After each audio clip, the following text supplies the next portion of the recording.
Hey guys, Dr. Nordberg again. we're still talking about precautions and we're not done. We got you to the point now where, you left camp, you went out to your stand site. Now you're up in your tree stand or you're sitting on a stool on the ground. And you've done everything, taken all the precautions up to this point. And all of a sudden here comes a buck. He's walking, taking his time and walking toward you and getting closer and closer.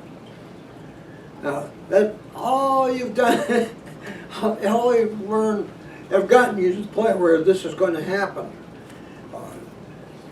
That's what this is all about. There's many ways to hunt whitetails. And some are a lot better than others, but to me, what I wanted to do when I started all my hunting related research is create a hunting method that would provide me with easy shots at unsuspecting deer. Deer that don't know you're around, and so they're not acting like they're alarmed, their tail wiring up, they aren't snorting, they aren't bounding, and it's really tough targets. They're just walk around and they have no idea you're near. Your shot's going to be a real easy one, short range. If you hit it in the right place, it'll drop right in its tracks. There's no trailing it, no wasted venison, no all kinds of good reasons for doing that. But what you've been learning here is a hunting method that gives you opportunities to take big bucks, older bucks, at very short range, real easy shots. And that's what this has all been about. It's not just giving you more opportunity to see bucks, but this is more opportunity to take them. And this is a critical time. This is a time for some really tough precautions to take. These are the kind of precautions that I can't say to you, do this or don't do that, and that takes care of it. This is something that's going to take some practice. You're probably getting an idea what kind of practice, but here comes that buck, and now you're sitting there frozen. You don't dare move because that buck will spot your motions if you do, and so you're waiting for the opportunity to shoot, and it turns and it gets behind a bunch of brush and trees and big tree trunks or deep grass. Now's the time to get your weapon up, getting ready to fire. But this is when bucks are lucky. The more you hunt older bucks, the more you say to yourself or out loud to other people, big bucks are lucky. They're sure lucky. Things happen that, you had dead to rights, and something happens and you didn't get a shot, or you got a shot and you didn't hit it, and for the rest of your hunting career you'll be talking about this great big buck you should have gotten the best, easiest chance you ever had coming right toward you. Why in the heck did you miss that buck? Well, it's going to happen to you, really, because you've learned a lot now about how to hunt these things, and so you're going to see a lot of them and you're going to learn. And so part of the reason big bucks are lucky, they're lucky in some ways. Like I remember one really big buck. I still remember him. Gee, that must have been 30 years ago. I was watching a 6-pointer, and he was feeding in thick hazels. They don't eat the hazels, but there was red osiers in there, and every once in a while he'd raise his head up, and it would be above the osiers or the hazels, and look around, and he'd go back to eat. He was browsing on these red osier or red bark dogwoods. So I was up in the tree stand. I was 9 feet above the ground, and I was watching him, and I said, well, I'm going to get this thing. But I never knew where he was going to pop his head up next, and it didn't step very long. By the time I got pointed over that way, and I was afraid maybe I'd alarm him to see the motion and all. So all this was going on, and then finally his head went down for the last time. I didn't see him anymore. Son of a gun. I turned around in the stand. I was way over to one side like that. When I turned around, there was a great big 10, maybe 12-pointer right there, right in front of me, and he was looking at me, and boy did he go, and he disappeared so quickly. Well, how lucky can a big buck be, to have me doing this and then turn around and show him here I am. And before I could do anything to take a shot at him, he was just gone. He disappeared so quickly. I've had like that kind of a deal where I'm sitting at ground level, and all of a sudden, oh, there's a man standing right there, or a man sitting there, and he's only 10 yards away, and with no more ado, leap into the air. Jesus, seemed like he went 20 feet in the air. It was only 8 feet, but against the sky, I can remember that, you know, the big hams, his whole body up in the air, skylighted. And he came down and he hit the ground, and then took a right angle turn when he hit the ground, went right through a big patch of evergreen trees, black spruce trees. Just one jump, and he was gone. Then he snorted several times beyond that. I could hear him going, but I couldn't see him. Talk about a lucky buck. I'd fallen asleep and woke up looking at one. That was lucky. But most of the time when you think about it, it wasn't so much the buck being lucky. It was because I screwed up, or you screwed up, and you're going to do it. It's going to happen many times in the years you hunt big bucks. So count on it. One of the biggest reasons is, like no other deer in the woods, you know, you can have a fawn come along or a yearling doe, and yeah, they're kind of nice, but I don't want that. You can sit there and watch it, and you think, gee, this is really fun, you know, or you can see deer. That's another thing that's going to happen too when you hunt this way. You're going to see more deer that you aren't going to shoot, and it kind of breaks the day up a little bit. Kind of fun seeing these other deer around that, you know, you're not going to raise your gun or bow to shoot, and it's kind of fun watching them. That's going to happen. But then Mr. Big comes along, old mossy horse. Here he comes, great big buck, his antlers out there wider than his ears, extended to the side. Boy, he's got big spread. Nice heavy bases on his forehead up here. Oh, you can see that. Gee, a 3.5-year-old has the inch diameter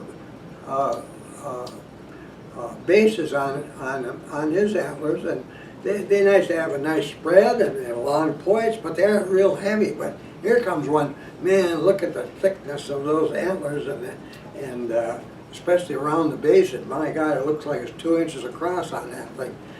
Well, what's going to happen? You aren't going to just sit there and think about it like you would a magazine cover without having anything happen to you. In your case, adrenaline and blood sugar are going to start immediately surging into your bloodstream. Really, it's going to happen. And all kinds of strange things are going to happen to you when that happens. For one thing, your knees are going to start quivering, and your hand, you're holding your gun or bow up and it's shaking. Your mouth's getting dry. Kind of funny that way. And you're looking at that thing and you get your gun up and it's shaking all over it. Well, if it's 50 yards away and you're doing that, you got a problem. You might not hit the deer when you fire your shot. These are things you have to deal with when you're hunting big bucks. You know, you're lucky, but you're likely to screw up. I remember one time I was with a guy. We had a big buck. I shot one. We were hunting in Idaho. We were hunting elk. Didn't see any elk, and we got some nice mule deer. And I was hunting with a guy, and we were actually riding horses, heading back to the place where this plane was going to pick us up on a gravel bar on the middle branch of Salmon River to take us back to the town where our vehicle was, to take our trip home. And we're riding along, and here comes a really nice muley, nice big rack on it, and I stopped the horse, you know, and this partner came up next to me, and we were looking at, why don't you shoot that one? I already had one, I had a buck. And he said, okay. He said, so he got down from his horse, and he was getting worse and worse, and finally he got down, and he was kneeling, and he tried laying down, and finally I said, you know, I'll shoot it for you. He goes, oh, no, I can do it. Oh, yeah, okay, come on. The thing ran away. And when he got up, the crotch of his pants were wet. I could tell you more stories. People with terrible buck fever. One time I was going to make a video of a guy shooting a deer with his bow. That thing's all set up. He was in a tree stand, and I was in a higher tree stand behind him. Along comes a doe, and it didn't matter to him what kind of deer it was, he was going to get it. And the doe comes and stops and stands about 15 yards in front of him. And I was blowing the camera going, oh, it's silent. And here he comes, and he's got this thing, he gets about like here, and he couldn't move, and he's shaking like this, and he couldn't move. And then finally the deer noticed this guy up there shaking and turns and runs away. And I said, what the heck? How come he didn't shoot? He said, I couldn't pull the string back. It just wouldn't. I just didn't have the power to pull the string back. All of a sudden, well, that was a strange thing too. But anybody who says they don't get excited when a big buck walks into view within shooting range, they're flat out lying. We all get excited when a big buck comes. I'll tell you, that's one of the reasons it's such a great thing to get a big one, because boy, you finally overcame this thing that happens to you, and you got them. Everything worked out perfect. Especially, you know, when you shot or you shot an arrow, well, it isn't going to happen with the arrow, but with the rifle, you shot him, and he dropped right in his tracks. No mess around. Boy, I tell you, that's so great.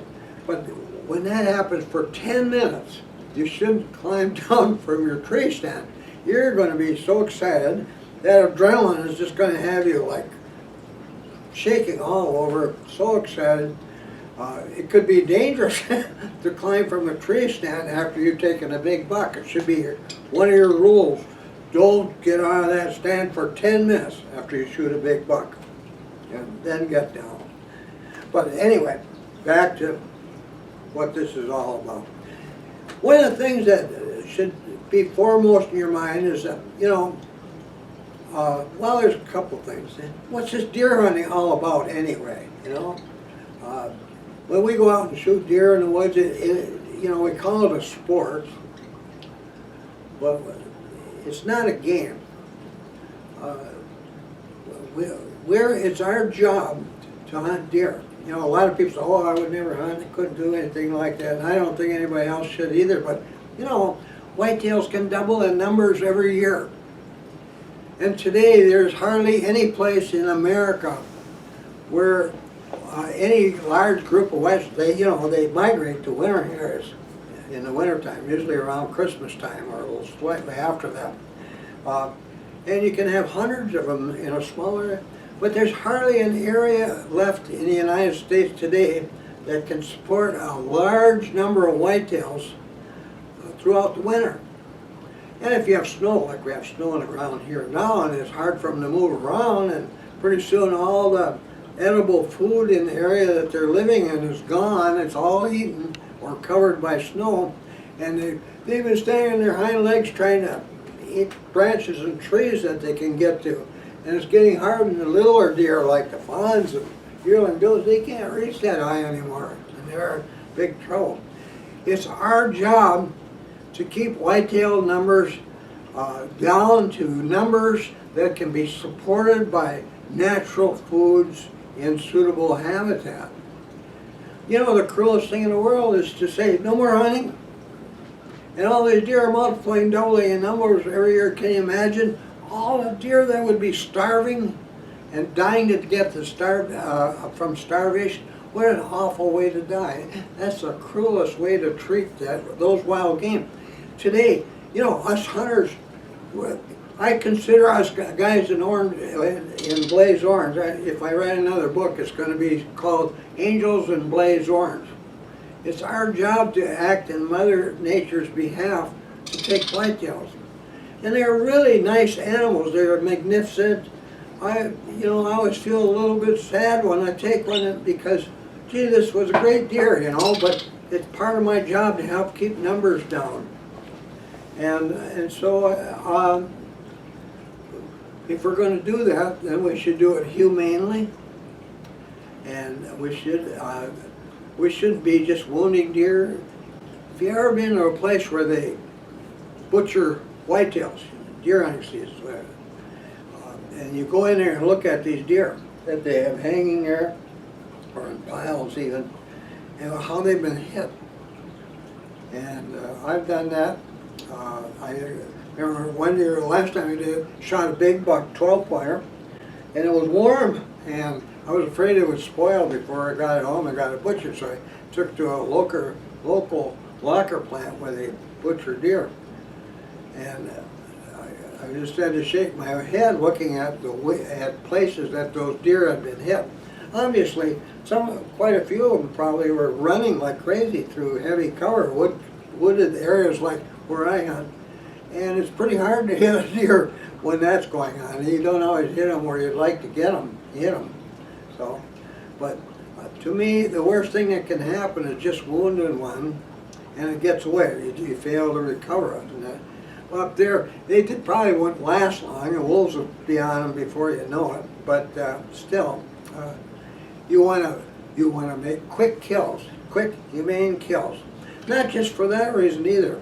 You know, if you wound a deer and he starts running, tail up, he's going like crazy.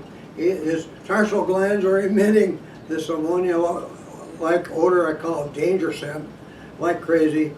But more than that, adrenaline and blood sugar is surging into that deer's blood vessels. It's to run like he's doing, you know, a big adult, healthy whitetail can run up to 40 miles an hour. Really, really fast. You take tremendous leaps, 25 feet at a time, 8 feet up in the air. That takes a lot of energy, a lot of blood sugar for those muscles to use to be able to do that. Now, if they're wounded or shot at and they're running like crazy like there, that blood sugar is feeding all those muscles in your body with blood sugar. Well, when that muscle uses blood sugar, it's using portions of it to create that action, but there's a end result of the blood sugar, it becomes lactic acid. And that lactic acid is building up in those muscles in the deer's body. Just like you do a lot of hard work, your muscles get sore and stiff. That soreness is caused by lactic acid. When a deer's got a lot of lactic acid in its muscles, people later on are going to say, boy, this venison is sure gamey flavored. It isn't as good as what we usually get. That really affects the flavor of your deer. Where they butcher cattle or hogs, whatever, it's always a primary thing to kill that animal for butchering when it's not all excited. It's calm. It doesn't expect anything going to happen. And they're killed instantly. They're down. That's it. Then you got good pork. You got good beef, tasty. If beef cattle were killed like whitetail deer were, boy, you wouldn't like a lot of that beef that was being sold in the meat markets, because it would be gamey in flavor. So a couple of reasons. One is to be humane, and the other one is to make sure you got good, tasty venison for your efforts, and that's one of the reasons. So, but things are working against that, you know. You go to a rifle range. I've been going to rifle ranges all my life. You get out there, and there's always guys out there. Geez, they're shooting at a target offhand instead of using a bench rest, and they're lucky to get, say, 5 to 10 shots in the target, much less within a 10-inch circle. If they got them all in a 10-inch circle, I've seen more guys go, oh, that's really plenty good. If I can do that, I certainly can hit a deer. No problem at all, because most of the area on the deer they want to shoot at is bigger than 10 inches in diameter, especially the chest area, heart-lung region of the deer. No problem at all. Now, when just for an example, if you don't believe this, next time you go to the rifle range, go to the bench rest and take a few shots, whatever you have to take. I only usually take one with my 7mm Magnum. It's so doggone accurate, and with Leopold scope on there, and all the years, must be almost 50 years now, own that rifle, model 77. I've never, well, I've had to adjust the scope just a little bit once in all that time. And one time I even had a horse roll on it that didn't affect the sight at all, the scope at all. So anyway, take a few shots. Usually when I go there, like I go to Forest Lake Gun Club, and I'll walk in there. It's every year the same way. Put one bullet in the chamber and get it up there. The sandbags in front. Take a nice, careful aim, 100 yards. Pow! My bullet is always 1 inch high of the bullseye, just right there. And our range master is always said the same old guy every year. See, he puts the scope on there to see where I hit. Says, well, you're ready. That's the way that gun has always been for me. One of the reasons I really like it. But anyway, go to the range and take some shots at a target with at a bench rest. You know, a nice careful shot. See what kind of grouping you get. Let's say, you know, if you're shooting a 30-30, probably you should be happy with a 2-inch grouping or 3. They aren't as accurate as some bolt action rifles, like a 270. Boy, it's another one like the 7mm. But at any rate, take some shots, careful shots like that. Okay, now get up and take 6 shots at the target offhand, standing up, taking aim and shooting. And see how you do there? And you'll probably be saying the same thing. Well, that's pretty good. If I can do that well, I should be able to hit a deer. Well, that's not the way it works, but that's the way it is. You know, one weekend a year, hunters don't do much practice. You can't go out there and take for one day and shoot at a target, maybe be out there for a half hour and then go home and expect to be an expert shot. Any more than you can go to a golf range and hit a few balls and, you know, bucket full, and then go out and play with the experts at Augusta and even think you could win. Oh, you have no chance.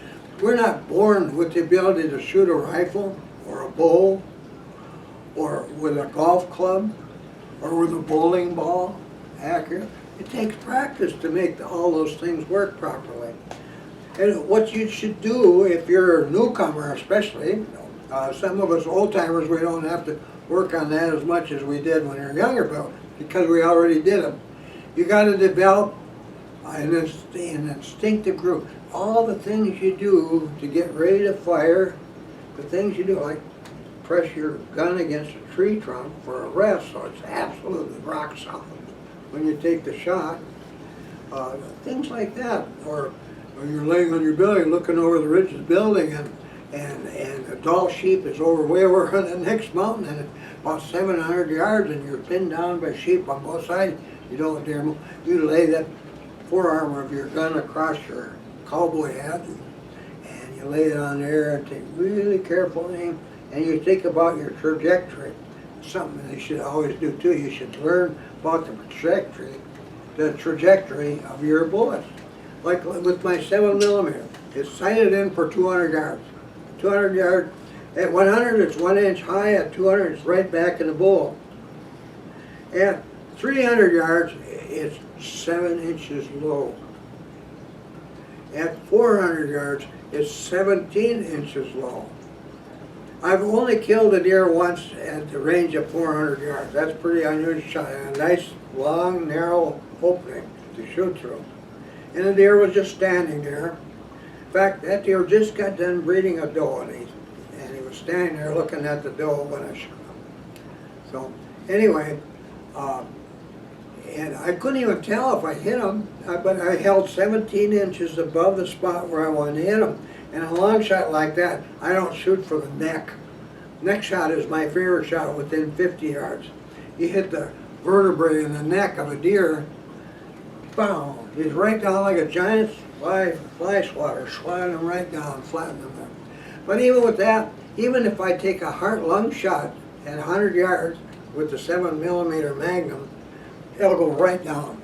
They don't run away. If I did it with a 30-30, it might go 150 yards before he goes down. But with the 7mm, that shock wave when it hits the animal stops the function of the lungs and the heart and all kinds of things.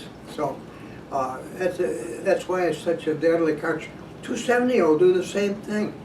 Only trouble with these kind of cartridges, they're fast moving, you know, over 3,000 feet per second. They tend to explode, the bullet tends to explode or ricochet. When it's just something little, it might be a little twig. It's not a brush gun, but it's terribly effective. So you have to take your time, you have to look, oh, there, I've got a clear opening. How much opening you need? Well, sometimes it's only 6 inches in diameter. But if you can shoot through a 6-inch diameter hole, get that deer, you don't worry about it. After a while, you know, things like getting extra shaky when here's a buck right there, it doesn't happen to you. Finally, you know, when you get to be 84, then it doesn't happen. But sometimes that ricochet happens anyway, and the biggest buck you've seen in years got away because of it. That's part of buck hunting. But anyway, so you have to do a lot of practice. Things have to be instinctive. You don't have to be thinking about what you got to do to get the shot. You don't have to be thinking about how to get that scope reticle right on the spot where you want to hit a deer. That should be automatic. You bring it up there, it's right on there, just like that. You're not going around like this, where is that deer? By practicing at home, raising your rifle and bringing it up and putting it on things like that, over and over and over again, and once in a while for several years, when you get out in the woods, by golly, there it worked. It's right on that deer, just like I thought it would be. Those are things you have to do. Practice, practice, especially when you're starting out. Because you can't expect to be a drop them in their tracks shot until you do that. You've got to practice. You should take pride in being a really good shot. But be careful what you say. In all the years I've been hunting whitetails, it's been almost a rule. The guy in camp who brags the most about how good a shot he is usually the worst. So just don't brag about your shooting, no matter how good you think you are. My dad had it happen. We were, that trip that we were hunting elk in Idaho, we were going out opening morning, and our chief guide, he's saying, geez, why don't you guys shoot a mule deer today? We had mule deer tags and all of us. We could use some meat here in camp, you know, for dinner, that kind of thing. So we got out, it was just getting light. We got to the top of this high ridge or hill, and the guide says, there's some deer, there's a couple of bucks. Geez, we got off the horse, you know, and we were looking, where are they? Oh, they're way over there on that other mountain, across a big low area between two. And they were just yearlings. And I looked at them by scope and well, I don't want to shoot one of those. And my dad said, well, I'll shoot them. And so we were trying to help him, you know. I had no idea how far it was. I was just guessing. We were looking at him, the one on the left had the biggest antlers. He was a forky, but antlers are pretty long. The other one was smaller. Anyway, so we'll take the one on the left, Dad, and I think what you ought to do is aim about 3 feet over the top of its back, way up there. I'm sure that, how am I going to might shoot right over? Oh no, that's pretty far. He was shooting a 30-06. And so there he is, and his gun is waving around, and he's going like this, and he's taking a breath, and then taking another breath, and Dad, do you want me to shoot it for you? No, I can shoot it. So person, pow! The deer went right down. The guy, that was the damnedest shot I ever saw. Well, you know, it took us 3 hours to get to where the deer are. We had to go up the mountain and go up. There was a pass that we had to go through to get around the other one, and by the time we got there, a couple of golden eagles had eaten a good part of a hind quarter on it already. And we got up there, and you know, the guide was looking at the deer. He says, you know where you hit it? He says, I hit it in the eye. I mean, he said you could see it. He said, it looks like I hit him in the eye. He says, yeah. He says, oh yeah, I like to shoot him in the eye. You don't waste any meat that way, you know. I said, Dad, which buck did you shoot at? He said, well, the one you said with the bigger antlers. Well, this is the other one. Pretty soon people in camp were thinking about sleeping in snow at night. They kept talking about it. Yeah, I like to shoot him in the eye. And it went right down. But don't plan to shoot deer in the head. I only did it once, and I was young then, and my brother and I were hunting together at one little ridge near a camp where we hunted for 45 years. And he fired at a deer. It was running through thick spruce swamp, spruce bog, and missed it. But it ran up right up to me, and it stopped only about 10 feet away, was looking back toward where my brother had. And I, without thinking, I should have got my gun and shot him in the head. The head exploded. There was a couple of ears, and big, where both skull was gone, it was just hamburger. And it's so awful. You don't even want people to even see the deer you got. It's such a gruesome thing. So don't shoot them in the head. That's terrible. And especially if it's a big buck, if you separate the bone, but if the antlers are attached to it, won't qualify for a record book. And you're probably have a better chance of getting a record book buck than I do, because where I hunt there aren't any record book bucks. There's some that get close. Maybe 1 in 10 years will be a record book buck up there. But it'll be big, and you can ruin your chance for it to be in the record book if you shoot them in the head. So don't do that. Or you might just shoot off a jaw. I saw a buck once that had his jaw shot off, poor thing.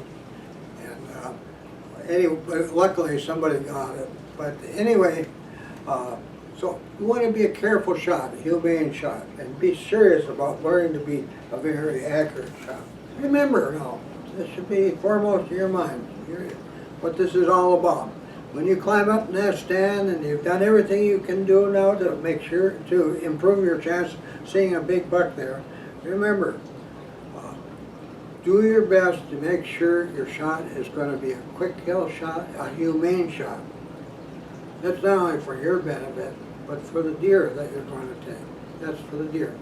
You know, for years, this might sound strange, but when I started my work doing research with whitetails, I felt like whitetails needed an advocate, somebody to speak for them. And I do that all the time. It's part of what I talk about. And they need to be treated humanely and with great respect. You know, there's a lot of countries in Europe where they hunt deer-like animals. When they get one, somebody in the party has got a bottle of wine, and they got their little cups covered with leather, and they open them up, they fill their cups, and they toast the animal for giving up his life so that they could get it. They treat those animals they shoot with great respect. Our American Indians did that too. They treated the animals they took with great respect. And we should too. They're wonderful animals, but they need to be taken care of properly, and they need to be, when you do take them, they need to be taken humanely. So keep that in mind. That's what it's all about. And then there's more to it than that too. Do you know where to fire at a deer for a one-shot kill? You know, I want you to be a one-shot expert. Let me show you some pictures here. This is my new book, my 10th edition of Whitetail Hunter's Almanac. And there are several photographs in there. Like, here's one, a buck facing him. You know, I've shot quite a few bucks in the last 25 years. They were just standing there facing me like that. And they couldn't tell what it was. They saw something moving. They were studying me, and I had my gun up. And you know what I've done year after year, time after time? I've shot him in the throat patch, right in the middle. Nice spot to take aim at. Doesn't ruin your deer for accident. What it does is go through the spine. It's equivalent to cutting his head off. He's dead. He's down right now. It doesn't move. That's it, right there. No tracking to do. No lactic acid in his muscles. He's going to be a good tasting deer. there's so many good reasons for doing that. I dropped that buck, last one, right on his ground scrape. He came near and he was renewing his ground scrape, and he turned and looked toward me. So that's one of my favorite head-on shots with the gun. Now, the other one would be, of course, the heart-lung region. See where the crosshairs are there, right? Just a little bit to the left of center. And if I shot there, held there, about a third of the way, the bottom third of the chest, up a third from the bottom, I'd go right through the heart. And both lungs would be damaged. With a 7mm, both lungs would explode. When that shock wave hits the lung cavity, the lungs explode. When you go to field rescue, it's just really a lot of damage in there. So, anyway, this is one of my favorite shots. I like neck shots whenever I can get them. Well, what do you have to do to get a neck shot? You know, that vertebrae in the neck, from top to bottom, is only about 2 inches across. Only 2 inches. Now, if you can't put all your bullets, if you put all your bullets into a 10-inch circle, say, oh, that's good enough. And if you have to take that shot at the deer while you're standing there shooting offhand, how are you going to hit that 2-inch spine?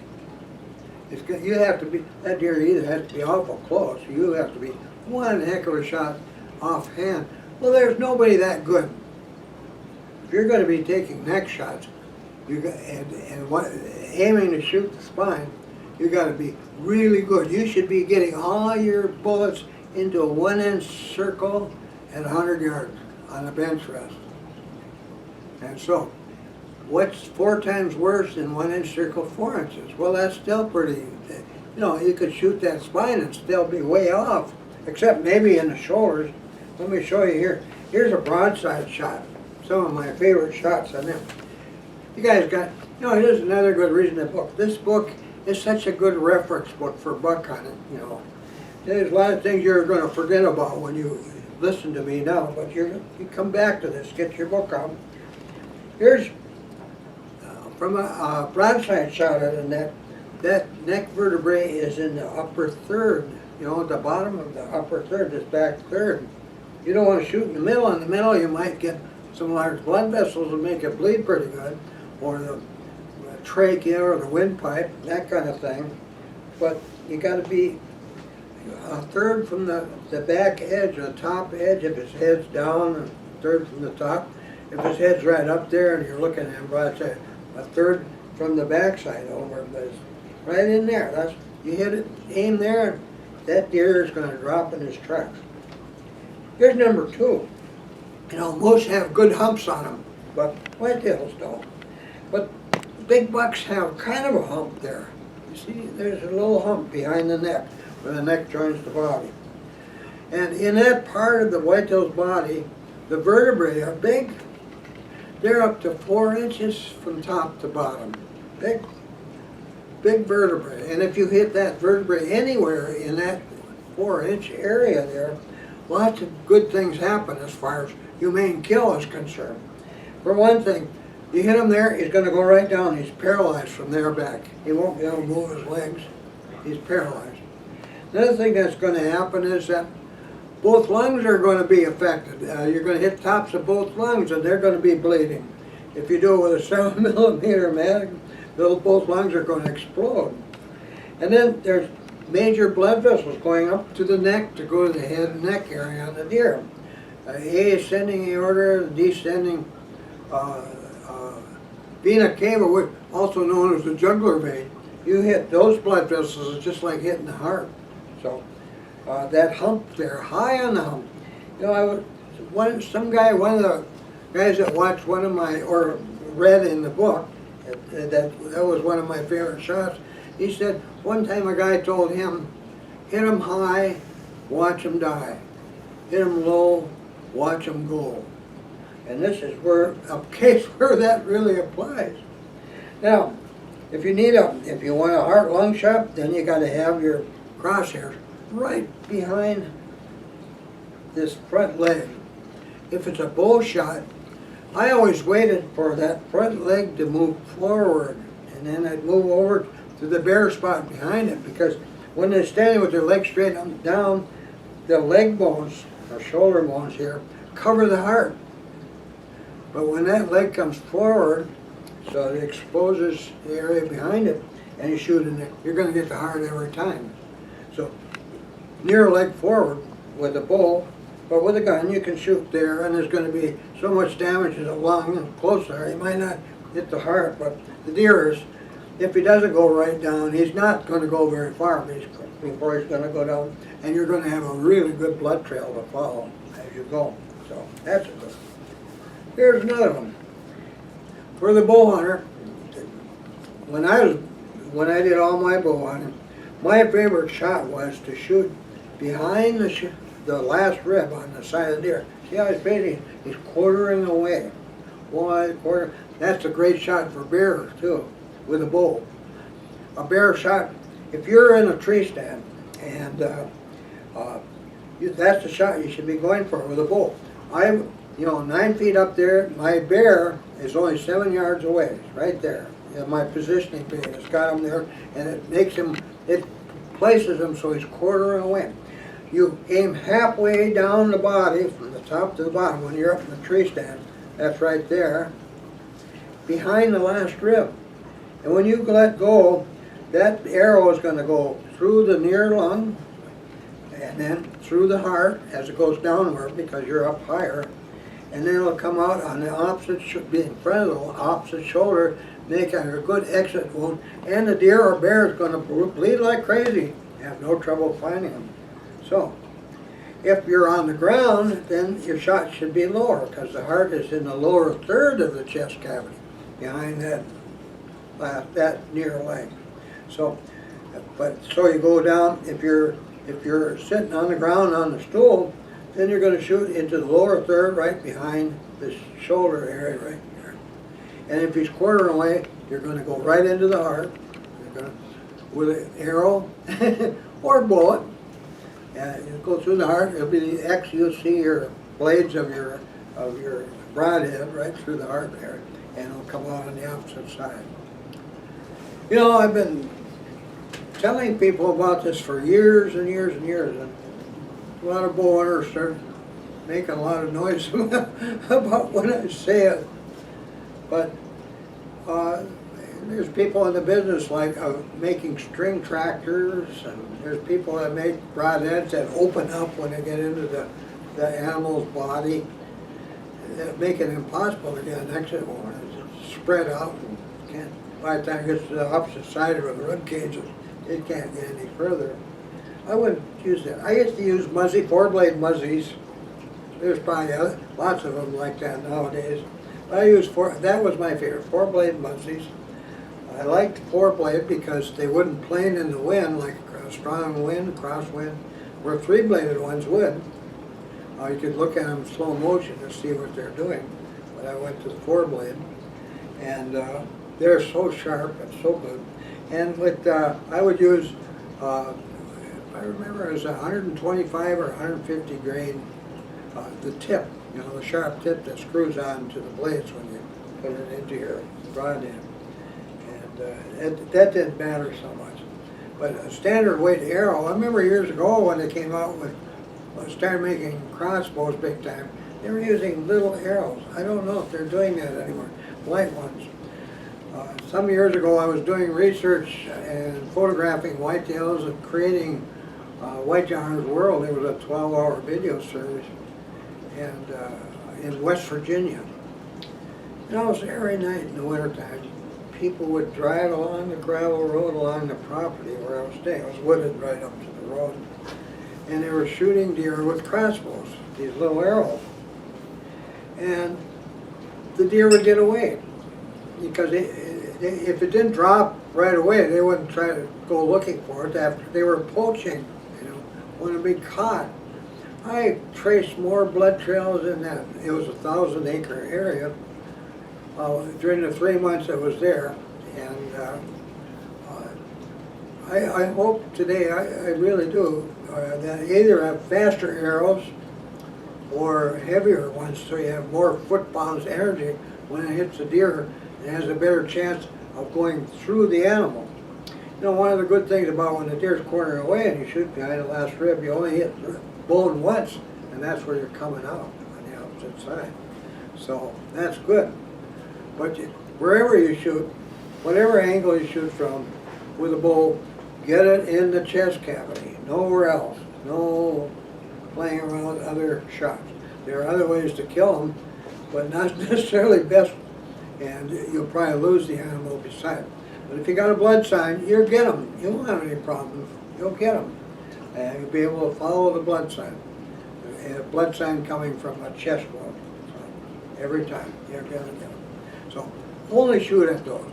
Another rule I make, you know, and I taught my boys that too, and daughters. If all you got is an iffy shot, if you're not sure you're going to hit that deer properly, don't take it. Don't take chances. And invariably you're rewarded for it. You know, if you didn't get it, if you had a bad, look at all the brush in between, there's no openings. You know, you see little glimpses of this thing. I've given up shots at some really nice bucks over the years because I didn't have a clear opening with the gun. So I let them go. But invariably, you haven't ruled, you're going to get another chance at that buck or another one like him. The deer you didn't shoot at isn't going to abandon his range. If you shoot him and missed, or shoot at him and wound him, or maybe a leg shot, they can go forever.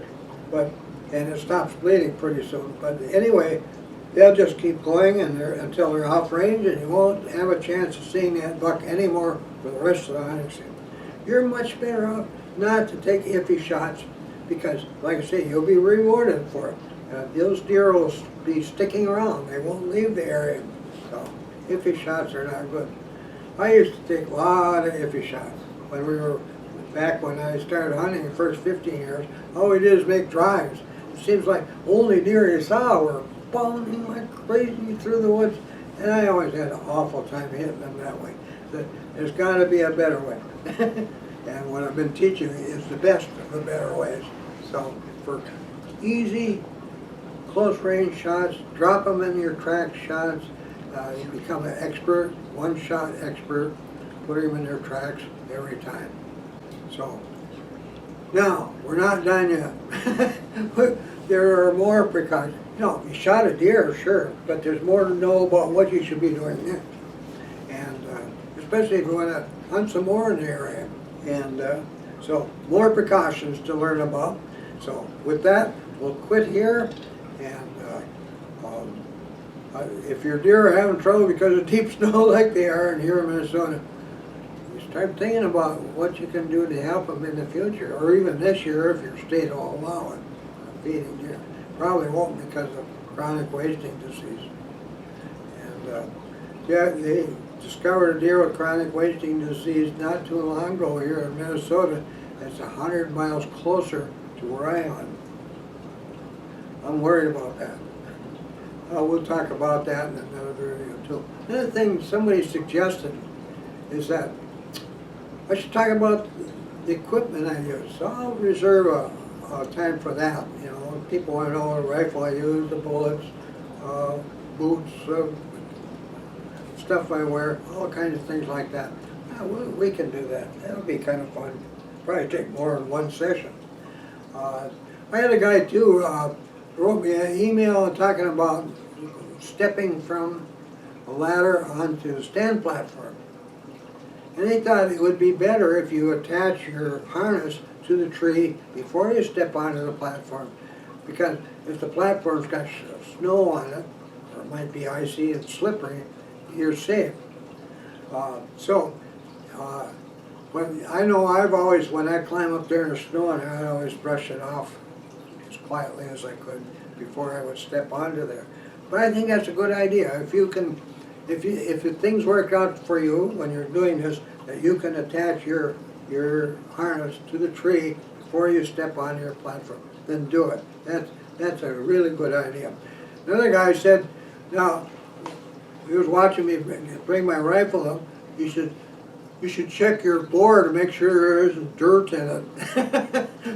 I've always, you know, when I lay it where it isn't laying on open dirt, you know, just dirt, as grass or trees or brush or leaves or whatever. So I've never had that kind of a problem. But you could get snow in there, and so that can be a problem. But so, yeah, you should check on that. Make sure your boar doesn't have dirt on it. Another guy said, at age 83, you shouldn't be climbing trees to be sitting in tree stands anymore. You should stay on the ground, use your stool, and hunt that way. It's just as good as tree stand hunting. And he's right. And I haven't been in tree stands too often, and my son, who's behind the camera here, will attest to that. And when I do get up there, he gets all worried about what I'm doing up there. So, anyway, so that's it for today, and we'll talk to you again soon. We got more things to talk about, like getting back to camp without doing damage to the area you just hunted, whether you got a deer there or not, or if you did get a deer. Or another one, getting that deer that you shot. You know, it runs out of sight. What should you do? There's lots of things. What if it went a quarter mile before it went down? Are you going to be able to get it? Are you going to be able to recover it? Well, I'm pretty good at that. I've helped lots of people get deer and even bears that they wounded that went a long way before we could get them. And that'll be some interesting talks in the future as well. But the first one is going to be getting from the tree stand or your stand site back to camp. You say, what do you have to be concerned about there? Well, I'll tell you why you should be next time. So, looking forward to seeing you again soon. And thanks for watching, guys. And good luck.